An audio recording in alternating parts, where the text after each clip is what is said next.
ছোট্ট একটি বাচ্চা কতটা স্নেহ কতটা ভালোবাসা পেলে একটা ইচ্ছা এত দিন ধরে বুকে পুষে রাখে। ছোটদের মন কিন্তু খুবই নিষ্পাপ, কে তাকে স্নেহ করে, কে তাকে ভালোবাসে আর কে তাকে চোখ রাঙায় এটা খুব সহজেই সে বুঝতে পারে। আসসালামু আলাইকুম এভরিওয়ান, কেমন আছেন আপনারা সবাই? আলহামদুলিল্লাহ, আমি আমার পরিবারকে নিয়ে অনেক ভালো আছি। আমার মনে হয় সবারই একজন প্রিয় শিক্ষক আছে, তো এই ছোট্ট বয়সে আমার আবু মায়ের একজন প্রিয় শিক্ষক আছে, আর আমি শ্রদ্ধার সাথে তার নামটাও বলতে চাই। তিনি হলেন শামসুদ্দিন আল মামুন স্যার। স্যার অত্যন্ত ভালো মানুষ, তিনি বাচ্চাদের প্রতি খুবই স্নেহশীল। প্রতিদিন স্কুল থেকে ফেরার পরে রাবেয়ার মুখে আমি শুধু তার প্রশংসায় শুনি। আমার বড় মেয়ের মুখেও আমি তার অনেক প্রশংসা শুনেছি এবং আমিও তার সাথে পরিচয় হওয়ার পর দেখেছি সে খুবই ভালো মানুষ। এবছর রাবেয়ার শাখায় স্যার বাংলা টিচার হিসাবে আছেন। স্যার একদিন ক্লাসে গল্প করেছেন স্যারের জন্মদিন 20শে নভেম্বর। রাবেয়া সেদিন থেকেই মনে রেখেছে স্যারের জন্মদিন। রাবেয়া কয়েক মাস ধরে শুধু আমার কাছে শুনতে থাকে, মামনি 20শে নভেম্বর আসতে কতদিন আছে আর কত মাস আছে তুমি আমাকে বলো তো। ও আমাকে বলে 20শে নভেম্বর আমার স্যারের জন্মদিন, জানো মামনি তিনি আমার প্রিয় শিক্ষক। তো আমি ওকে বললাম, কেন সে তোমার প্রিয় শিক্ষক? আমাকেও বলছে ঠিক যেন সে আমার নানা ভাইয়ের মতো, আর ঠিক আমার নানা ভাইয়ের মতো কথা বলে। আর সে যে আমার প্রিয় তোমাকে আমি বলে বোঝাতে পারবো না, সে এত সুন্দর করে ক্লাসে কথা বলে। কথা শুনে আমি অবাক হয়ে গেছি যে একটা ছোট্ট বাচ্চা কতটা তার শিক্ষককে শ্রদ্ধা করলে তার নামে এত সুন্দর করে কথা বলতে পারে। তো যাই হোক, ওর অনেক দিন ধরে ইচ্ছা যে স্যারের জন্মদিন পালন করবে, কেক কাটবে, স্যারকে কিছু একটা গিফট দেবে। ওর চোখ মুখ দেখে নিশ্চয়ই বুঝতে পারছেন যে ও আজ কতটা খুশি।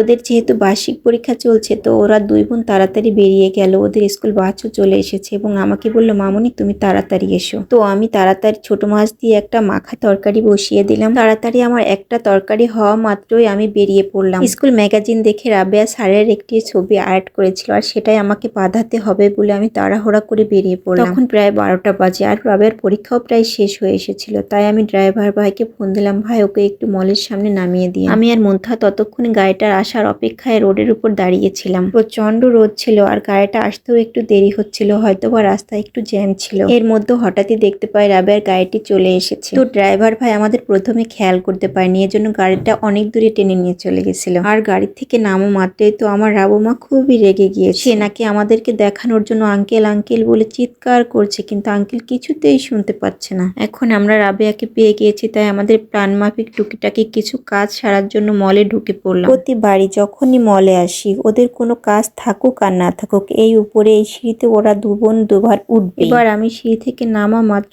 ছবি বাঁধানো আঙ্কেলের দোকানটা খুঁজছিলাম, কিন্তু কিছুতেই খুঁজে পাচ্ছিলাম না। তো আঙ্কেলটিকে পাওয়া মাত্রই তিনি আমাকে ছবি লেমিনেটিং করে দিতে বললেন। এবার আঙ্কেল আমাদের ফ্রেম দিয়ে ছবিটিকে দেখাচ্ছিল। আমার কাছে গোল্ডেন কালারটা বেশ ভালো লেগেছিল, তবে আমাদের বাচ্চাদের কাছে নাকি ব্ল্যাকটাই বেশি ভালো লেগেছে। এবার আঙ্কেল যত্ন সহকারে আমাদের ছবিটি বাঁধিয়ে দিল এবং ওরা তো ভীষণ খুশি হয়েছিল ছবিটি দেখে। ছবিটি নিয়ে আমরা মল থেকে বেরিয়ে পড়তে গিয়েছিলাম, কিন্তু সেই মুহূর্তে মনে পড়লো যেহেতু বার্ষিক পরীক্ষা চলছে, কেক তো আর কাটা হবে না, ছাড়ের জন্য কিছু খাবার নিয়ে যেতে হবে। তো রাবেয়া বলল, এখন দুপুরবেলা ছাড়ের খাবার সময়, আমি ছাড়ের জন্য বার্গার নিয়ে যাব। তো আমি বললাম, আচ্ছা ঠিক আছে নিয়ে চলো। আর গেটে ঢোকা মাত্রই ওরা ওর বড় আপ্পিকে খুঁজতেছিল, আর এর মধ্যেই ওর বড় আপ্পিকে ওরা পেয়ে গিয়েছে। আর এই যে ওর এত দিনে জমিয়ে রাখা আকাঙ্ক্ষিত সময়, এই তো রাবেয়ার শ্রদ্ধেয় প্রিয় শিক্ষক। রাবেয়ার দেওয়া ছোট্ট গিফটটি পেয়ে স্যার প্রচন্ড খুশি হয়েছে এবং রাবেয়াকে বুকে জড়িয়ে স্যার অনেক উপদেশমূলক কথা বললেন। স্যার এক্সামের খাতা দেখছিল, তাই তিনি খুবই ব্যস্ত ছিলেন। স্যারের এতটা ব্যস্ততার মধ্যে ওদেরকে সময় দিলেন, ওদেরকে নিয়ে ছবি তুলেন এবং সুন্দর সুন্দর কথা বললেন। ইনি হলেন রাবেয়ার আর একজন পছন্দের শিক্ষক। এবার স্যারের কাছ থেকে বিদায় নিয়ে আমরা নিচেই নেমে পড়লাম। রাবেয়া মুন্থা বাসায় একদমই কিছু খেতে চায় না, এই জন্য ওদের জন্য বাসা থেকে কিছু খাবার নিয়ে এসেছিলাম। দেখুন ওরা কিন্তু ক্ষুধায় বেশ ভালোই খাচ্ছিল, কিন্তু এই খাবারটা যদি আমি বাসায় খাওয়াতে যেতাম তাহলে